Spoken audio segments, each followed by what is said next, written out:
It's 11. Good morning and welcome to Between the Lines. Live here at Ferg Sports Bar and Grill, America's #1 local sports bar, as voted by USA Today. We are in our Body Armor Coca-Cola studios, and we will be live every Sunday morning from 11 to 12, covering the best of the NFL, college football, and baseball, from the minors to the majors. I'm Tristan, here with my co-hosts Jake and Aiden. Uh, we are live on Radio St. Pete and YouTube. Make sure to follow us on Instagram at Between the Lines Show and TikTok at Between the Lines Hour. Now, let's get into the first segment. How are we doing? How are we feeling about the last week of sports? I'm feeling pretty good about Tampa Bay Buccaneers football, but I am also not feeling very good about Tampa Bay Buccaneers football. I'm very 50-50 on, some of the moves that have been made over the past few weeks. Why's that, Jake? I think that's something to talk about later here. I think you and Aiden went to fight night last night here at Ferg Sports Bar and Grill, and I think you guys want to talk about some UFC, and we'll definitely talk about the Tampa Bay Buccaneers coordinators later. Absolutely. I was just so prepared to talk about the Buccaneers. But yeah, no, UFC Fight Night was last night. Paddy Pimblett did lose. He was the main event on the card to Justin Gaethje. But it's sad to see. I'm personally a Paddy Pimblett fan. I like the style he fights in, very physical. He gets guys down to the floor, and that's where he wins a lot of his matches. But Gaethje just showed power that we haven't seen from him in the last few years out there. You could tell he really wanted it. He talked about it as one of the maybe last big events that he'd be fighting before he eventually were to retire or kind of move on from UFC, just because of how the magnitude of the event. But yeah, I mean, what did you see, Aiden? We were both here last night, world famous Ferg Sports Bar and Grill, watching the event. What did you see? Well, I heard Justin Gaethje talk about how he was working on his wrestling, and that did kind of show when we came in to watch that. He was kind of dominated in takedowns, really. Paddy Pimblett, I'm not for sure he got a takedown, and even when he tried to, Gaethje played great defense to stop it. But him trying to get in that wrestling, he tried just like striking way more, throwing stupid shots. I mean, he got the great win, obviously. He had great attacks, but also he didn't show many low leg kicks, which Paddy Pimblett was killing him in those first couple rounds. And Gaethje didn't even start hitting any low kicks until later into the third round and maybe in the second round too. Yeah, no, completely. A really big highlight of the night, though, was seeing Sugar Sean O'Malley, come out with the victory against Song Yadong. I haven't seen him fight much, but he did look really fast out there. He was throwing a lot of hooks, but Sugar Sean O'Malley, man, super hard to beat. Very fast, very physical, especially for his size. But that was one of the best fights I've seen in a while. I was really happy we were there for that one specifically. Mm-hmm. And I mean, those were the two highlight fights of the night. I mean, we can talk about we could, give a recap of the other fights, but there weren't really many of note. They were pretty competitive fights, but nothing that kept us on the edge of our seat. Yeah, I do like how Sean O'Malley in that fight noticed that he had 5 inches on reach and he had 2 inches on him in height. No, I think it was 3 inches on him in height. And I really like how he didn't let Song Yadong get really close to him and let him get that win. He kept his range. He had a great knee in the third round when the match came to an end, right to the bottom jaw of Song Yadong. But he did really keep his distance, and that was what he needed to win the match. Absolutely. But yeah, great fights all around. Like I said, we kind of wanted a different outcome for Paddy Pimblett there, but some great fights all around. What do we want to hop into first? I think it's discussions from around the league, National Football League playoff discussions. Yeah, I think we should go into some recaps and then go into some, outlook of the next weeks. And, looking back at last week, we've already recapped the Saturday games from last week, but obviously, us recording Sunday mornings, we haven't talked about the Rams versus Bears and the Patriots versus Texans. And I want to start off with that Rams versus Bears game. And the Bears look like a very, very close to, Super Bowl contending team right now. They look about as good as it gets.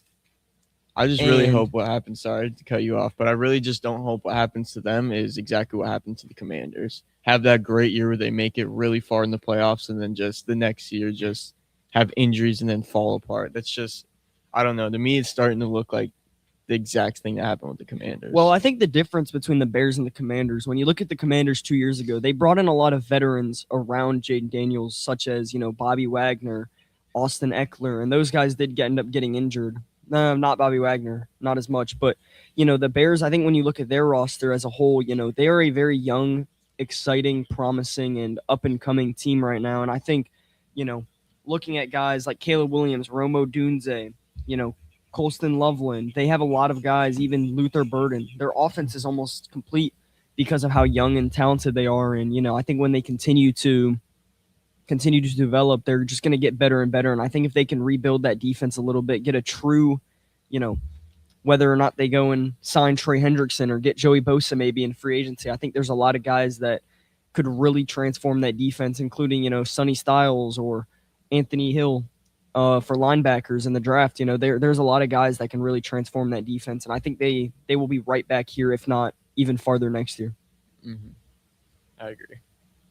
But next up is the Texans versus the Patriots. I think CJ Stroud proved that he's not as good of a quarterback as he was when he played in his rookie year. So 4 interceptions in the first half, which Texans should have won that game. I think if you don't throw 4 interceptions in a game, it's definitely they forced the turnovers on the Patriots, which is what I said last week, which I said they had to force some turnovers on them. They got the turnovers. I don't know if they scored off the turnovers as much as they wanted to, but they got the turnovers they needed. They just turned the ball over right back themselves. And it was it wasn't like there were good plays by the defense. Obviously, the Carlton Davis interception was pretty nice with somehow getting that knee to stay in bounds. But other ones, it was just stupid throws by CJ Stroud, putting balls where they shouldn't have been, throwing balls that he shouldn't have, overthrowing them, underthrowing them. It was just not a good day by CJ Stroud. Yeah, and I think when you look at CJ Stroud, the 1 touchdown to 4 interceptions is obviously bad. And, I don't think the reads he was making were necessarily bad either. I think he was just genuinely just off target. And, CJ Stroud doesn't need to have this crazy game for that team to win against the Patriots. Both teams really didn't look that good. The Patriots defense looked better than it ever has throughout this season. But I mean, the bottom line for the Texans here, I feel like there should not be a universe where fans at the half in this playoff performance are saying, guys, should we seriously consider putting in Davis Mills? Like, that was a serious discussion that people like obviously, the coach's mindset is completely different, and I'm not saying that it was ever likely it was going to happen, but, at some points, I mean, Davis Mills isn't a bad quarterback. Yeah, his rookie year, he was actually pretty great for them. His rookie year, just that second year, obviously didn't come back like another phenomenal year, but that rookie year was pretty great by Davis Mills. I think when you bring up the conversation of maybe benching CJ Stroud, I think, his play definitely deserved to be, it's definitely bench worthy, but I think looking into next year, CJ Stroud is still your starting quarterback. There's, you're going to at least let him finish out his rookie contract. This is only going into his 4th year. And, if you bench a guy like him who's had success, you're really taking away from his confidence. And, it really is, it does get hard mentally for a guy like that, going from this starting quarterback who took the league by storm into now this below average kind of, mediocre at best quarterback. I don't think you can really bench that guy. I think you have to go into next year proving that you have confidence in him. And then, if he still is bad, then you take the chance and then you start benching him and seeing what you have in other options. I do agree with that, yeah. But I think he should obviously still be a starter, though. And another discussion is, coming out of that same draft class, Bryce Young versus CJ Stroud, who really won, the Panthers or the Texans here with the, that kind of drafting order.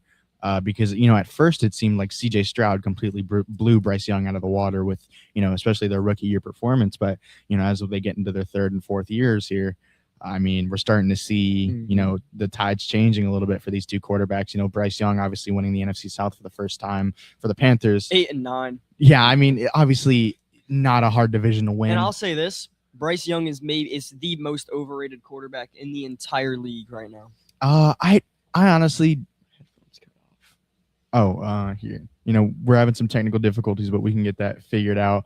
I think Bryce Young, I think there's a case to be made for Bryce Young. I think he can work an offense pretty well with a good system.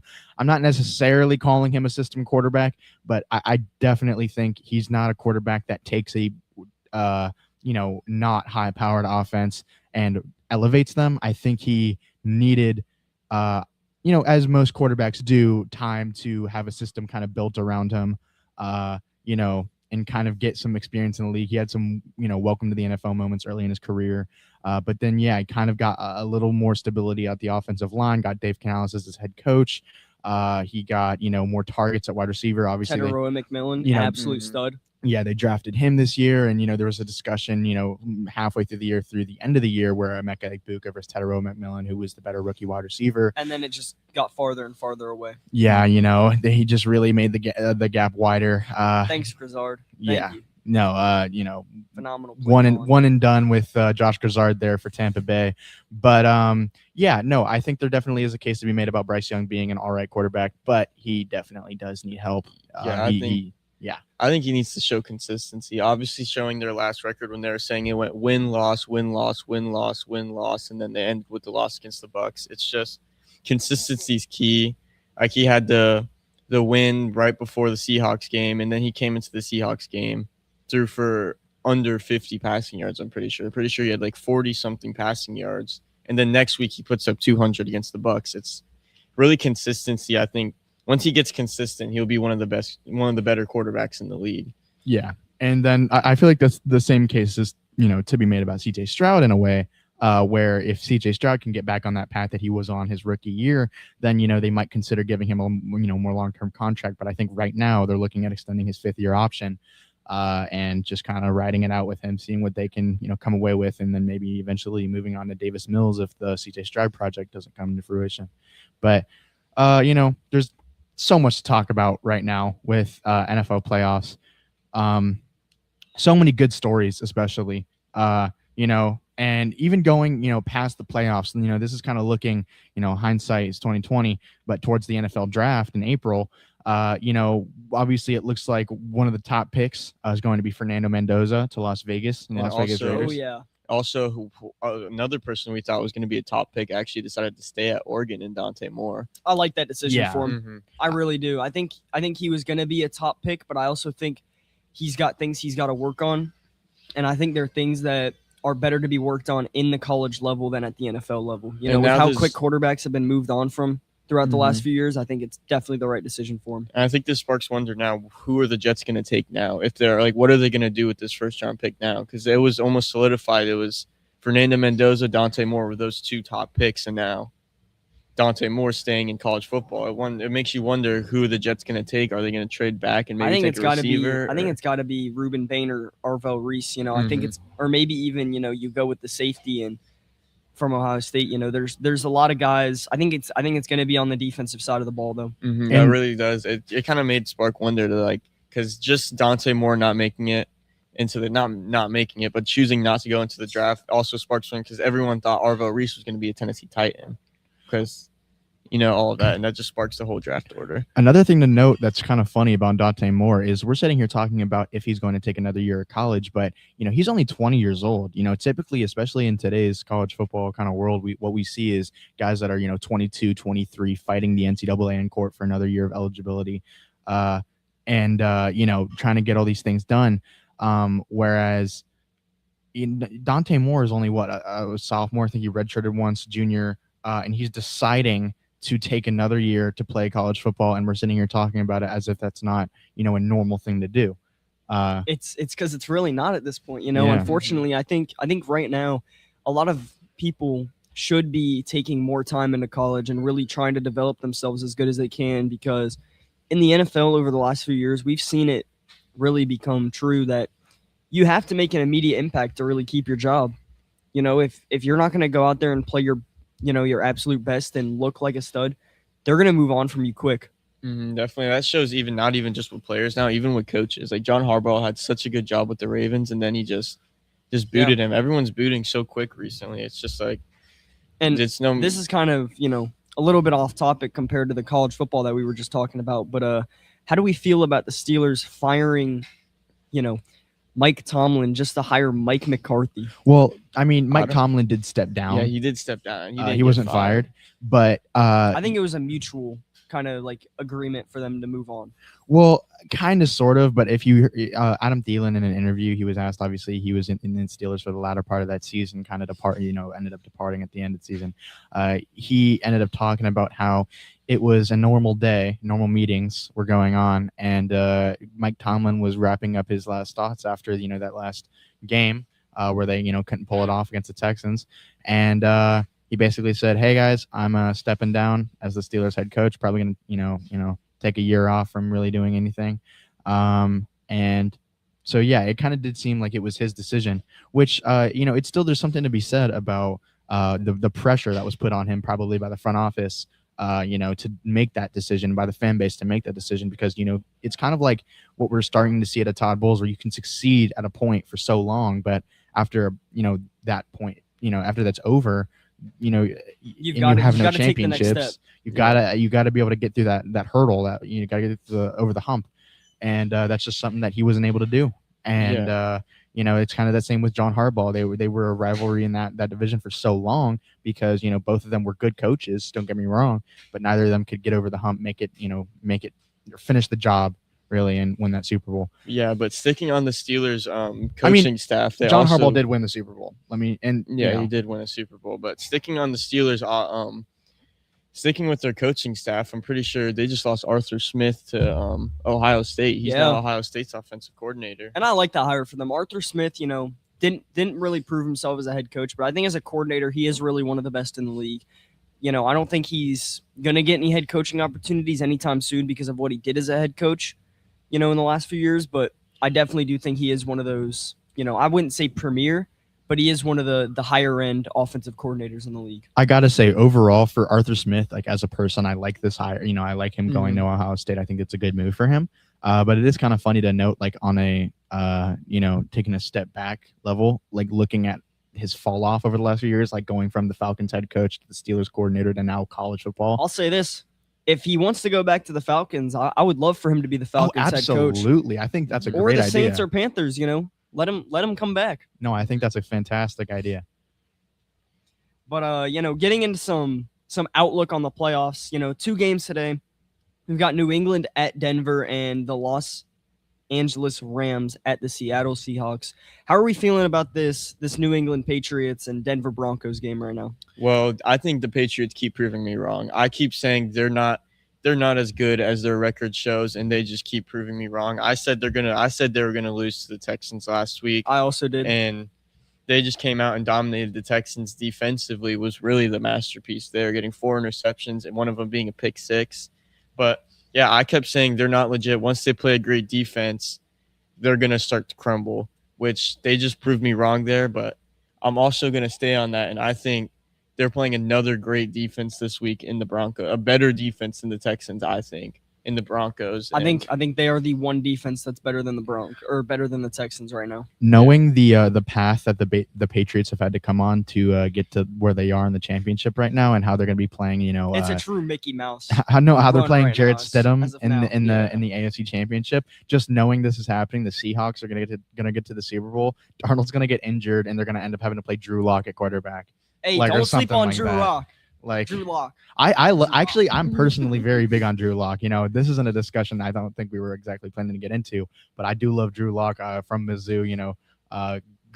Great quarterback. He was in Seattle, left Seattle, came back to Seattle. Went from playoffs talking to Drew Lock. I mean, he's just a dog. I mean, I don't know. He got reps last week. Let's not act like this is off topic. He was practicing a lot last week, actually. Too. No, he actually got in the game. Yeah, he was also he was running on squad 1 at practice like almost the whole week because of Sam Darnold's oblique. Do you guys think that they're for the Super Bowl, since it's in Santa Clara, do you think they're going to let one of the teams practice in the 49ers training facility next to like the I think they're going to practice inside the electricity field. I don't think they're going to practice at the field. I think they're going to practice inside. So it's like reverse engineering. Like you think everyone's getting injured by it, but you think it's actually like a supplement. Like I think what they're going to do is they're going to use it as adrenaline, and they're going to like use the electricity to shock themselves and really get into the game here. I think that I actually see the vision, but Okay, let's go to the next game actually, as the Rams and Seahawks play each other at 6:30 today on Fox. What do we think about that game, guys? That's really going to be the game to watch. I'm going to be yeah. honest. I'm going to watch the second half of that I think- Patriots Broncos game, but you won't catch me watching the whole game. You know- I think I'll watch it when it gets close, but I'm going to have some other stuff that I got to do. one of the biggest things that I've been seeing talked about this game is the playoff environment in Seattle, especially in Lumen Field, and how, it's not been there for a while. It's been years since there's been a playoff game held in Lumen Field in Seattle. Home field advantage, obviously, for the Seahawks here, but the fan base there is lively, and obviously it's an open air stadium, so the weather's going to be an impact. It's cold, wet, damp Seattle, and the weather that's been going on the last couple days with just across the nation. We've been seeing like a blizzard sweep across the nation. I think that's affecting Seattle a little bit, and so. I think the Rams are going to be, I think this affected here game- quite a bit. Yeah, I think this game is really going to be better than the Super Bowl. This game, I think this is the Super Bowl. yeah, right I now. think this game, whoever wins this game, I would say is your Super Bowl champ. And I think that's there's what a I bonus. think. There's a bonus to this. There won't be an hour halftime show. I don't. Mhm. I'm gonna be honest. I don't think I've ever watched a Super Bowl halftime show, and I think this is the Super Bowl this year. Well, I between wouldn't the go that Seahawks and the far. Rams. I don't think I would go that far. I did watch the Weeknd's halftime show when he was at Raymond James in 2020. Ooh, I probably watched that too, just because I couldn't get my eyes off the screen that year. Yeah. I mean, Wasn't risking missing even a second of Tom Brady breathing during that Super Bowl. Okay, well, that's an interesting observation. yeah, You'd be missing this discussion anywhere else, ladies and gentlemen. This is top level football talk right now. Yeah, No, but going back to the Rams, that Rams defense is so underrated. You've got Jared Verse, and I think a lot of people know how good he is. I still think he's a little underrated, but they've got so many guys that have just really contributed at a high level. Cam Curl, Nate Landman, two guys that have gotten extended.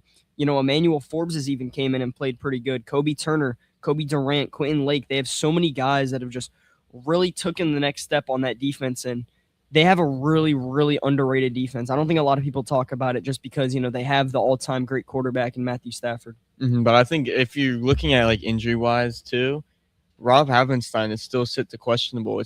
That's a big injury if he doesn't end up coming back. He's a big part to their offensive line. And so is Byron Young. Byron Young is also questionable with a knee injury. Yeah, so obviously we don't have the health report in yet, but if they're both out, that'll make me favor the Seahawks a lot more than I already do.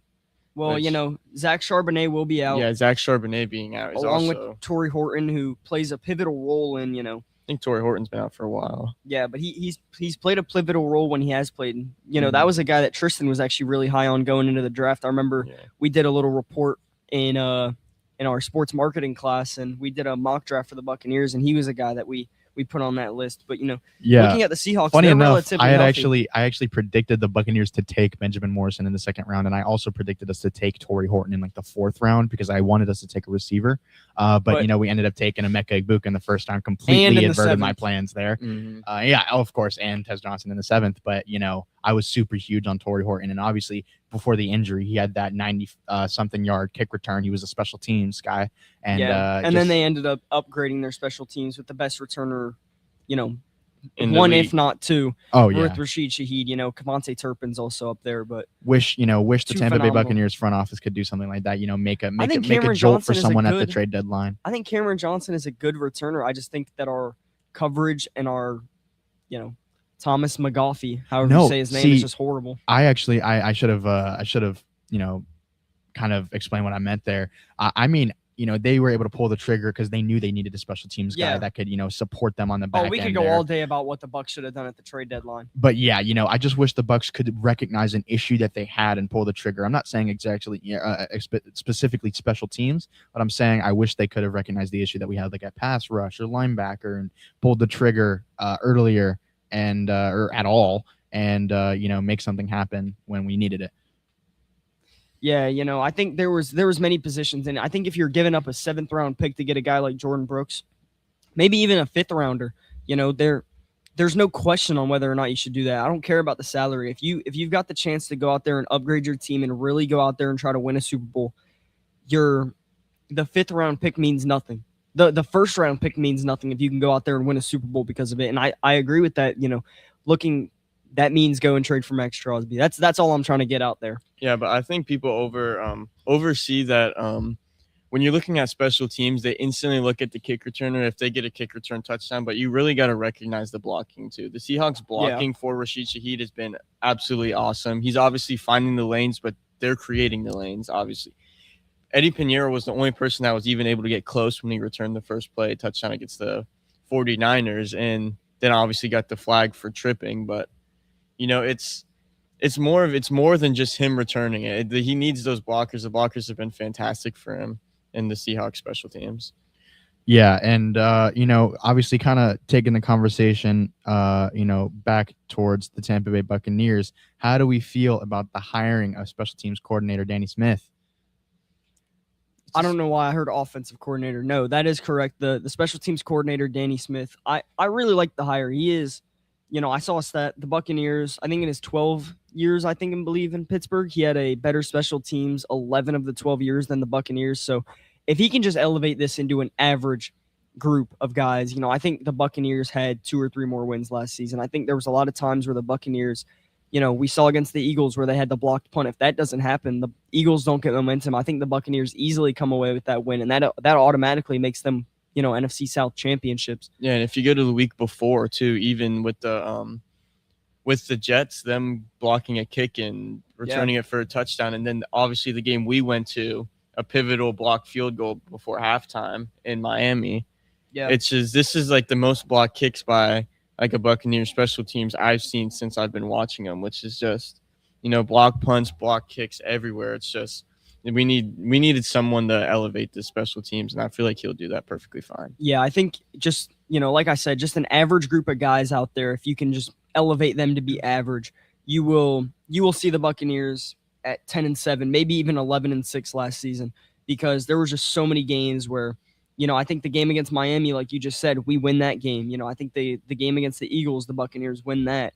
There's just so many games that the Bucs really should have won that it just got carried away because of the special teams unit. And then even if you go to games that we did end up winning that we didn't even play to our best, I think in the Cardinals game, I'm pretty sure Chase McLaughlin did have a missed field goal too, which obviously not coming after Chase McLaughlin. He's been one of the best kickers in the league. He had absolute stud. He had a 65-yard field goal against, I can't remember. Which was the outdoor record at the time, which has been broken by Cam Little, I think 3 times already.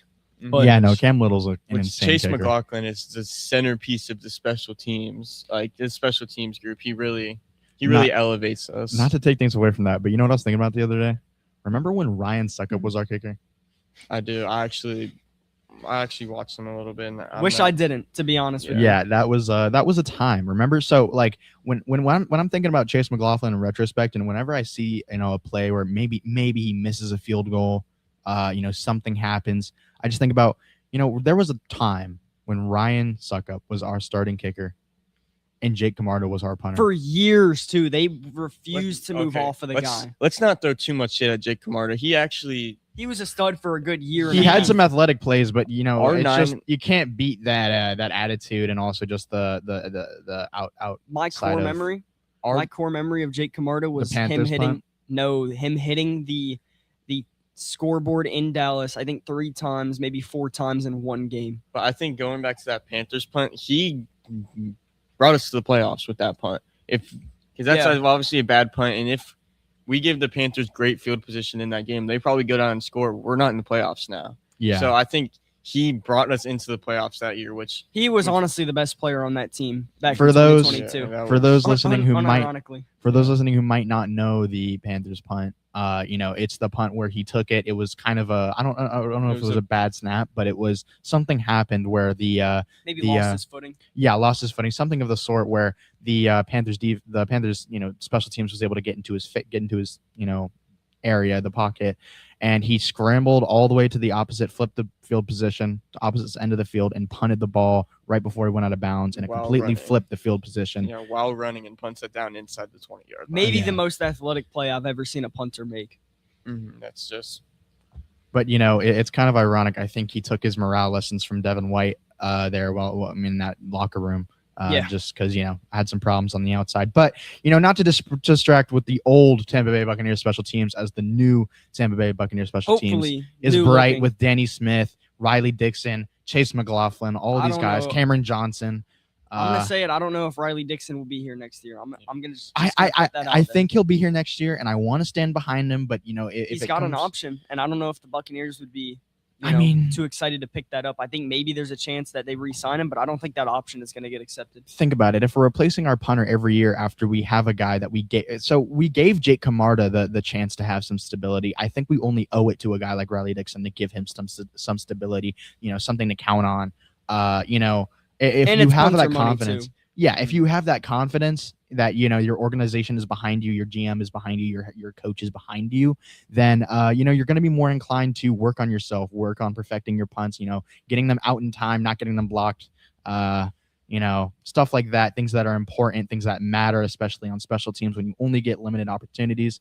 But yeah, I feel like there's a lot of bright spots for this Tampa Bay Buccaneers team going into this 2026 season, obviously looking very far ahead. We aren't even done with the current year of playoffs. The Tampa Bay Buccaneers have officially hired Zach Robinson to be the next offensive coordinator. How do we feel about this hire? Former offensive coordinator of the Atlanta Falcons, former QB coach in LA when they won the Super Bowl in 2022. I like the hire. What about you guys? I can't say I like it or hate it. It's just a signing. He had ups and downs for the Falcons last year, and just it's just there was obviously better guys you could have gotten out there, but also we could have done something worse and stayed with an in-house type of guy, which we did last year with Josh Grizzard, which just didn't work at all. Yeah. I was going to be, pretty upset if, the front office looked at this current state of the offense and said, hey, you know what? We are going to choose a guy from the inside, someone that understands the system, someone that can, talk to all the guys, get them on the same page, and look from within to try to fix this issue, which, it seems like right now, the only thing that can amend this type of issue that the Buccaneers have is getting some fresh perspective, getting someone from the outside, someone that has, or had no dog Sean in the fight McVay before. experience. Yeah. Well, you would like Sean McVay experience, but I just don't like Sean No. McVay personally. Sean McVay, as in been in his coaching staff, maybe even Kyle Shanahan, just any of those guys is Yeah, is from that somebody I tree. wanted. From Yeah. that tree for sure. Someone that's cerebral, someone that is smart, intelligent, can make the right calls at the right times, can elevate an offense that is maybe facing some key injuries or down morale, something like that. Which I really don't mind this hiring because I feel like this is a guy that has been in a few different systems, has seen some complex things. He's obviously, when you look at his time in Atlanta, you can't really judge his entire ability based off of that because he was coaching Michael Penix Jr. and Kirk Cousins. Those are two, obviously, if there's any Falcons fans that, listen to this, hear this, they're going to talk about that Thursday Night Football performance, which we were all there to see. But that was kind of a interdivision rival sort of any given given Thursday, I guess, in that instance.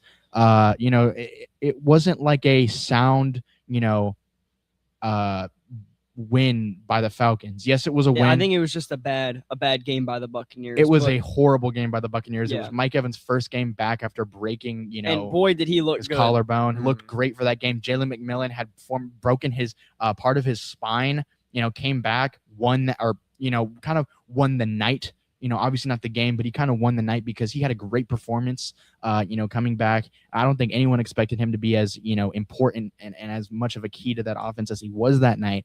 But so many things contributed to that game. Just being an kind of iffy performance. The defense was awful. Servasi Dennis was terrible. Don't even get me started on Hassan Reddick, guys that should have stepped up at different points in the season, just didn't.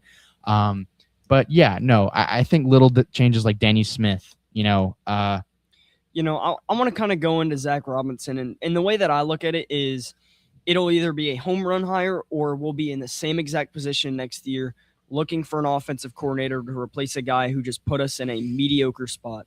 I do think one thing that does spark concern with me with Zach Robinson is obviously that 30-0 loss against the Panthers. It's Yeah. like getting shut out by this Panthers defense is obviously they stepped up a lot this year. Mike Jackson, Christian Roseboom, two people that stepped up big, but getting shut out 30-0 by that, getting 0 points on that defense is just not something you want to look at all. Yeah, and I want to kind of give some reassurance, even though I did just kind of say that I'm iffy on the hire. You know, Zach Robinson is just like Liam Cohen. He said, you know, it is players over plays, and I think that's something that Todd Bowles has to look at and recognize that, you know, you're only as good as your weakest link, and it's something that Todd Bowles is kind of just expecting all of his players to play his role the way that he wants it. But, you know, going to Zach Robinson, you know, looking at the level of players he had around him, he had some really good players, but at quarterback, when you have a guy that isn't that good, there is not much that you can do. You know, ran a lot of things that Falcons fans hated was that he ran pistol a lot. At 40% of the snaps, he ran pistol formation, which is the highest in the NFL. Wide zone run game is the foundation. Heavy pre-snap motion at 44 times per game. Lives in 11 personnel, which is a very Sean McVay thing to do. But the thing about him is a lot of fans saying that he's very predictable. When he's in pistol, he runs 70% of the time, and when he's in shotgun, he runs passes 93% of the time. So defenses definitely started to predict him, but I think that's something that, you know, isn't a him being a bad play caller. I think that's more of a him having not so good of players in Kirk Cousins and Michael Penix not being able to run the play action game due to them being, you know, kind of unathletic quarterbacks. It does want me want to think too is like if like obviously the pre-snap motions, as long as they work, like because obviously Josh Grizzard running his pre-snap motions, they just never worked at all. They weren't great moves at all. It's just, you know, the offensive play calling needed to adjust, and I think that's great in Zach Robinson. Yeah, I think, you know, Zach Robinson I think will be a good hire, but I'm just not as excited for it as I, you know, really should be, just because of the fact that he was the Falcons coordinator and the Falcons, you know, have sucked for years. But I kind of want to bring up a conversation, and once this light comes back on, we'll definitely ask Tristan. But what do you think the Buccaneers do in terms of the tight end position? Do you think they go out there and draft one in the early rounds? Do you think they go and sign Kyle Pitts, or do you think they get a guy like Cade Otton to come back? Well, I think we take someone in the later rounds is what I think. I think we take someone young in the later rounds we can develop, and I think we have to let Cade Otton walk. Bless you. I think he just. I don't know, you got to wear gloves, man. That's not the only thing, though. I just don't think he's that good, and I think just paying a guy $5 million to just be this like he'll have a good game he'll have a good game if you center the game around him. But we need a tight end that can have the play call like designated for Mike Evans, have this play for Bucky Irving, have this for someone else, and he can go in there and fill the role in a great way and still be able to find open gaps. Even though he's not the center of attention. Like, obviously, in the Panthers game, he was the center of attention that game. Yeah. You know, he had 8 catches for 97 yards and a touchdown. A touchdown. And, first, you know, in other games, he had, first touchdown in the final games. You know, Devin Culp had a touchdown before him, which is someone I like over him. And I think, obviously, signings, like, don't think we will get him, but obviously, Kyle Pitts is probably going to be moving. I think there's a good chance, you know, with Kyle Pitts because of the fact that Zach Robinson is now our coordinator. But something with Kyle Pitts, I've seen a lot of Buccaneers fans saying, you don't want him, he's not good. You know, just because he plays good against us, we shouldn't want him. But I think there is a lot to like with Kyle Pitts, you know, a freak of an athlete. And, you know, being on that Falcons offense, he was at the very best the third option. And I think with us, at the worst, he's going to be the third option. You know, when you look at the group of guys that the Buccaneers put out, Mike Evans, you know, if he decides to come back, which I think he will, Chris Godwin, Jalen McMillan, Emeka Egbuka, I think he's the option behind all those guys. And I think if the defense that the Buccaneers are playing against has to put so much effort on all these receivers, I think a guy like Kyle Pitts would definitely play a lot better because he is not the, you know, first, second, or third option. I think he becomes that fifth, you know, fourth option at best with, you know, Bucky Irving in the backfield, and maybe even Tyler Algier is a guy that I like the Buccaneers to sign. I also think he's not just him being on our team isn't just going to make himself open. He's going to open up a lot of other people too. He's going he's gonna leave Mike. He's gonna get Mike Evans open. He's gonna get our plays in the middle of the field open a lot of the time, which we have been struggling with sometime in the year. But because we've been outside the numbers with Evans and all of them, but he's going to open up the middle of the field for us a lot, and I'm going to like that a lot. Yeah, well, so the thing is, when it comes to the Buccaneers tight end situation, is I'm a Devin Culp believer. I'm a Devin Culp. I would also like to see Devin Culp be the starter going into the year. Yeah, I would feel very confident with that. I want him to get more reps, because if you look at a lot of championship teams, even going back to the Tom Brady, Rob Gronkowski Patriots, eventually the Tom Brady, Rob Gronkowski Buccaneers, and the Patrick Mahomes, Travis Kelce Chiefs. And even kind of the Chiefs with Dallas Goedert and Jalen Hurts, or the Eagles with Jalen Hurts and Dallas Goedert. Most championship teams have a strong connection between the quarterback and the tight end. Someone that you can get it out to in the flat, someone that you can get it out to and expose the middle a little bit. Catch the linebackers off guard. Obviously, it's good to have a blocker at tight end, kind of like Cade Otton can do both. He can receive and block. Payne Durham. But he just does it at a barely below average level. Yeah, Payne Durham's kind of more of a blocking tight end. Keefe, a complete blocking fullback tight end type, mesh. Keefe's just a fullback at this point. Yeah. Keefe, I'm going to be honest, might be the biggest miss between this Buccaneers. I think he might have been the guy that the Bucs missed the most between special teams and playing that pivotal role in blocking. I think, missing a guy like Mike Evans is hard, but I think, a guy like Keefe should not be slept on. Yeah, his injury at the start of the year was pivotal. And he's a free agent as well. Which, that's a shame, coming out of the Minnesota Golden Gophers, just like Antoine Winfield Jr. I would like to see Devin Culp start off the year at starting tight end. I think he's a very, very strong receiver. I think he's, when you talk about freaks of nature and athletes, he is, chiseled out of granite. He can jump, jump up for the ball. He's a big 6'5", 6'6" type of frame. He's just a great receiver. I imagine he can lay a block down if he really needs to, chip someone. But yeah, he is that kind of, tight end. We saw the touchdowns earlier in the year from Devin Culp, and throughout, he had a couple throughout the year. He always shows up when he, his numbers called, and I'd just like to see more out of him. I do think, moving on from Cade Otton might be the move. Maybe keeping Payne Durham as a blocker, pure blocker, maybe, for specific type of trick plays, get him out in the flats for, short reception if you need the yards, something of that sort. But I think Devin Culp could definitely be the future. I don't really like the sentiment of moving on to a guy like Kyle Pitts, just because I do think that, tight end is one of the very few positions for the Tampa Bay Buccaneers where you could look at a guy in-house and say, yeah, we can elevate him. We can give him more reps and we can develop him a little bit. But yeah, going back to what Aiden was saying, before I had to change out that light, technical difficulties, we roll with the punches.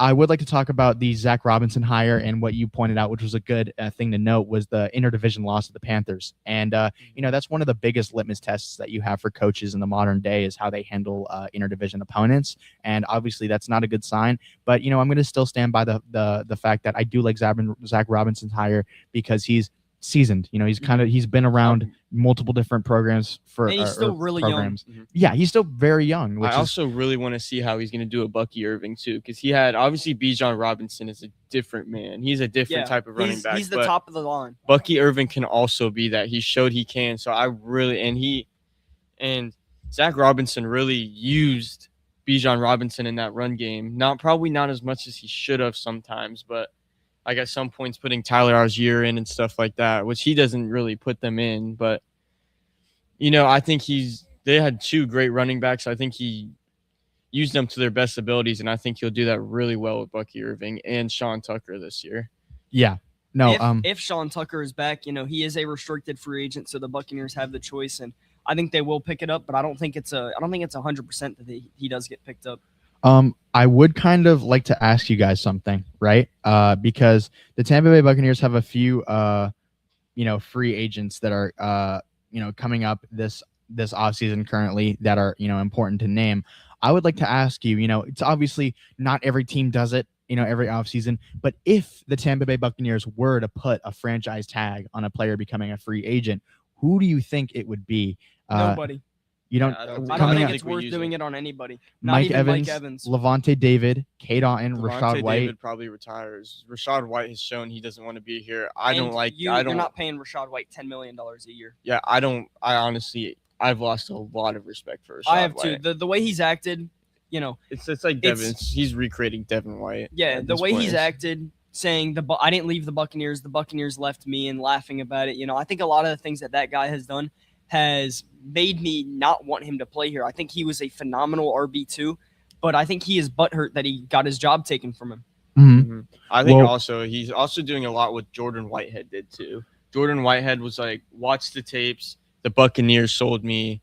Like Yeah, he and was then saying a lot of that stuff. He and went it's on like, just to be, you know, a league average guy at best, just a replaceable level. and talent. then and then I think we that's bring all Rashad White is. I think there's so many guys that you can replace him with, blocking first tight ends who can, you know, receive pretty well, but just run at a, you know, below average mark. All right. Well, I would like to ask you, you know, what would you do with these guys? Would you re-sign them? And then if you do or do not re-sign them, what would you do to, you know, kind of replace them? Or what would you put in their spot? Would you draft someone? Would you try to go out and sign someone in free agency, trade for someone? What would you like to do with these guys that are becoming unrestricted free agents? QB, Teddy Bridgewater, you know, to back Let up. him walk. Baker Let him Mayfield. walk. He looked so horrible Oh in my that Rams gosh. game. And that Rams game was lost, but seeing a Just- guy go in and just, you know, run an offense would have been nice to see. But just that draft, was horrible. just draft a young quarterback. Like obviously later round quarterbacks showed they can still play, like Quinn Ewers, you know, and that's obviously I think he fell a little bit, but just get a young quarterback you know can play. Get a ball. young quarterback. So draft a young quarterback in the late rounds. You don't give Connor Bezelek the nod. No, No, not yet. I think Connor Bezelek can compete for a quarterback 2 job, but I don't think he's. I would rather go out and get a guy, and I think you know, there's like also Jalen yeah. Daniels. There's also there's a lot of like late round quarterbacks Josh that would be Hoover pretty even good too, yeah. and on like middle like quarterbacks too, like John Carson Mateer. Beck as well. It's John Mateer. He's declaring for the draft, correct? Oklahoma's quarterback. I would- think I might have saw that he's going back. I don't know if he's. I don't think he's made a decision yet. Yeah, but if he does end up declaring, he'll be one of those middle round guys because he's been pretty great for Oklahoma this year too. And you know, it's just those. Just I think we got to get a new young good quarterback. We haven't. I think had a one lot in of a this while. roster has to be reformed. Yeah. Mhm. So linebacker Levante David, obviously he's going to be most likely retiring. Draft 2 guys. Draft Yeah, two Sign- linebackers. Sign the Eagles linebacker that's a free agent. Can't quite put my Zach finger Bond. on. Zach Bond, yes. Sign him in free agency and then go and draft a linebacker in the first round. Yeah, I think it's almost hard to impossible to replace Levante David, Yeah. replace what he did. You're not Obviously, gonna he do what was he's older, done. but In one season, but just getting 2 guys to be above average out there is going to be better than getting Levante David, who was, you know, to be honest, just good this last year. He wasn't great. He wasn't Mhm. phenomenal, but he wasn't bad. But you can't replace his leadership. Yeah. He Yeah, had the but I highest can tell you leadership on this, his defense. Servosier Dennis is going to be pretty easy to replace, and I think if you can get 2 guys to, you know, kind of even the 2 out, you'll have a better linebacker. Yeah, I room. think which a lot of projections show, we take Sonny Styles in the first round. I think if we do, he's easily replacing Servatier Dennis, and I Yeah. think he could easily make a push for that linebacker 1 spot. I think him and Zach Bond would be a phenomenal duo, and that's my pipe dream right now as a Buccaneers fan. Yeah, and you know, obviously Levante David, hallmark of the franchise, been here longer than anyone else, including Mike Evans. You know, he's going to be in the Ring of Honor. I do think he is going to be in the Hall of Fame eventually. Maybe not first ballot. That's a discussion for a later time. I think he should be. But you know, some guys only come around once in a lifetime, and Levante David's really one of those guys. But yeah, this last season his performance has kind of been docked a little bit. You know, his age is showing, and that's just something that you can't combat. You know, he's been in this, you know, he's been with the Buccaneers his entire career, very long time. But yeah, you know, he's kind of slowing up, maybe not as hitting as hard as he once was. You know, he kind of put a lot of his energy and his body on the line for those last couple seasons with Tom Brady. And that's what it was really showing out. I wouldn't say that was his prime, but I would definitely say that was kind of his like last, like, you know, kind of hard, you know, input on a team sense. But yeah, I think we got to change the flow here. I think we got to go to the Miami, Indiana College Football Championship. game. What do we think about that, guys? That was an absolutely insane game. I think we glossed over it briefly last week. Obviously, it hadn't happened yet. We kind of gave a pregame going into it sort of deal. But looking back at it, Fernando Mendoza completely proved to every single person in the college football world landscape and NFL world that he's now going to get drafted. Prove to them that he can take a beating, he can get hit hard, he can be resilient, stand right up.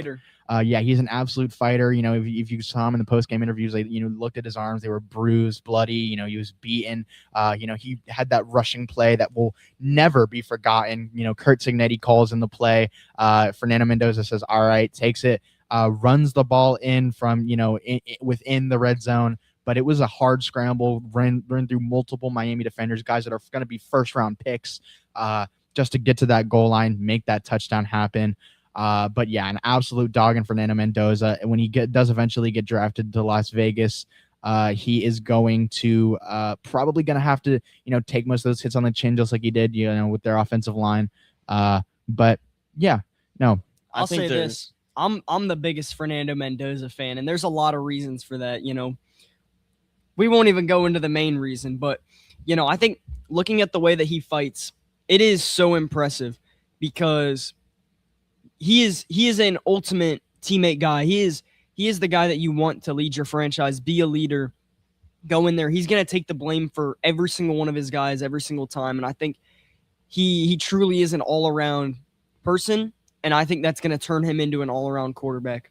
I do think there's a lot. I think there's 3 key players that I think prove that they either are legit or can play to that level. I think one of them is definitely Mark Fletcher. Obviously, he got held in that first half, wasn't playing to his best abilities, and then to start the second half, came out with a huge run to make Miami way closer. And then another guy for me is Malachi Toney. Obviously, he's been the key offensive player for them this year. And he's been underrated. You heard a lot about Jeremiah Smith in his freshman year, but you're not hearing a lot about Malachi Toney. No, I mean, I think everyone is now. Now it's the season's closing up. Yeah. But the hype was kind of building around him throughout the year. Carson Beck was obviously pitching the pill to him. But Carson Beck really sealed the deal for Indiana there at the interception in the fourth quarter. I think many FSU fans, Aiden, can tell you that they were very happy to see Miami fall to the Indiana Hoosiers. Indiana Hoosiers, one of the greatest stories in sports all time. Curt Cignetti in his second year taking the losingest team in college football history to the Natty and beating Miami in their home field. With a 16-0 record, too. Yeah, with a 16-0 record. First college football team, NCAA football team, to go 16-0 since the Yale in like the early 1900s. Which is a kind of interesting stat. But yeah, no, you really do love to see a story like this. They beat guys that you didn't think they were going to beat. They beat Ohio State. They beat Penn State. They beat these guys that you didn't expect going into the season. But Curt Cignetti really wins in the start of the season. He said it leaving the national championship. He said, we're going to take a day off, kind of vacation, for one day. And then immediately the day after, it's back to the next. He's back to recruiting. He won NIL. He won recruiting. He didn't have the most 5 stars. He didn't have the most recruited guys, the most money to spend. But he did have, guys with heart, guys that would put their body on the line, guys that would play for his system, play for Fernando Mendoza. And I think one of those players, sorry to cut you off, but I think one of those players is Omar Cooper Jr. He's really overlooked in this Indiana offense. The first thing people think is when you say Indiana, Fernando Mendoza and defense. Omar Cooper had over 1,000 all-purpose yards and had 14 touchdowns. That's a key player if you're looking at anyone else, but Omar Cooper Jr. just hasn't gotten any of the respect. I think he's earned his respect. I think if he does end up declaring for this draft, I'm pretty sure he's a junior, then he should be one of the earlier round picks. I think he could easily be a day 2 pick. Yeah, and I want to, I think the one of the discussions that you can bring up with Indiana winning the national championship is this shows that it's possible for any team to win the national championship now. Over the last few years, it's really been Ohio State, it's been Alabama, it's been these, SEC Power 5, top of the line level schools. But I think now this shows that even Miami showed that. Yeah, they made it. If you play it the right way, any team can win the national championship now. And I think this is going to open the door for a lot of teams in the, transfer portal. I think recruiting. I think this is a big step for college football. Absolutely. Scaling it back from the national level real quick and coming back to kind of the Tampa Bay area, I do want to talk about the Tampa Bay Lightning really quick. Oh. Going into the 2026 Winter Olympics, the Tampa Bay Lightning have 3 athletes ranked within the top 50 hockey players participating in the Olympic Games. Brandon Hagel is number 15, Jake Gensel is number 19, and Braden Point is number 30. Super impressive. As you know, the Lightning have the most Olympic athletes out of any team in the NHL. They have 11 guys on their roster going to the Olympics, playing for their country. I will say one unimpressive thing, though, as you're talking about impressiveness, is was the defense yesterday. Yesterday when we were playing, definitely Johannesson. Obviously, he 23 for 29 on saves. That's a 79.3% save percentage, which is just awful. Yeah.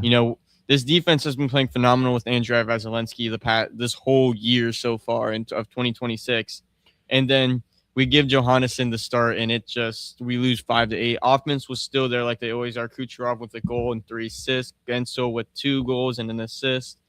Cirelli with a goal and 2 assists. And then Radish also had a goal himself, and Hagel had 2 assists. The offense was there. It's just...